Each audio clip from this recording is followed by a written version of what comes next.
খেয়াল করে দেখেন, আমি নতুন বিয়ে করে নিলাম। ভালোই হয়েছে, এখন থেকে আর লুকোচুরি করে দেখা করতে হবে না আপনাদের। হ্যালো, এত নাটক না করে ঘর থেকে এক্ষুনি বের হয়ে যাও। এখন থেকে এটা আমার ঘর। ঠিক আছে, দোয়া করি আল্লাহ আপনাদেরকে সুখে রাখুক। মামা এটাকে বাবা, এটা তোমার নতুন মা। আমি কারো মাটা না। ড্রামা না করে বাচ্চা নিয়ে এক্ষুনি বাসা থেকে বের হয়ে যাও। আচ্ছা এক কাজ করো না, অনেক খিদা লাগছে, রাতে কিছু খাবারের ব্যবস্থা করো না। কি খাবারের ব্যবস্থা করব মানে? আমি কি তোমার সাথে বিয়ে করে আসছি রান্না বান্না করার জন্য? আমি কিন্তু বলে দিলাম আমি এগুলো পারবো না। তুমি বাহির থেকে অর্ডার করে নাও, আমার জন্য এবং তোমার জন্য। ঠিক আছে। এই নাও। শোনো না, আম্মু কল দিছে, আম্মু নাকি আসতেছে, কয়েকদিন এখানেই থাকবে। একটু ভালো মন্দ কিছু রান্না করো না তুমি। কি বলো এইসব তুমি? আমি কি এখন হাত পুড়ে তোমার মার জন্য রান্না বান্না করব? আমি বলে দিলাম আমি রান্না বান্না করতে পারবো না।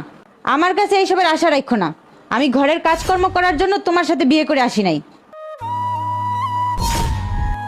কি ব্যাপার, এত রাত হয়েছে আর তুমি এখানে এভাবে বসে আছো কেন? হ্যাঁ, আপনারই অপেক্ষা করতেছিলাম। তোমাকে তো আমি বলছিলাম এই যে আজকে আমার অফিস থেকে ফিরতে লেট হবে, তুমি ঘুমিয়ে পড়ো। তুমি এখানে বসে আছো এখনো। এখানে এই জন্য বসে আছি, বিছানায় শুলে যদি ঘুমিয়ে পড়ি, আপনি যদি এসে খাবার না খেয়েই ঘুমিয়ে পড়েন। আচ্ছা ঠিক আছে, যাও খাবার নিয়ে আসো, একসাথে খাই দুজন। আচ্ছা, আপনি ফ্রেশ হয়ে আসেন, আমি খাবার নিয়ে আসছি। তাহলে তুমি আমাকে বিয়ে করছো কি কারণে? আমার কি মাথা নষ্ট হয়েছে যে তোমার মতন এক বাচ্চার বাপকে আমি বিয়ে করব? তোমার টাকা পয়সা ছিল আর আমার টাকার দরকার ছিল, এই জন্য তোমাকে বিয়ে করছি। তোমার এরকম নিয়ত জানলে আমি কখনো তোমাকে বিয়ে করতাম না।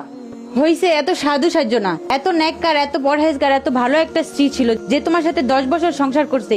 তুমি তারই আপন হতে পারলা না, আমার কি আপন হইবা?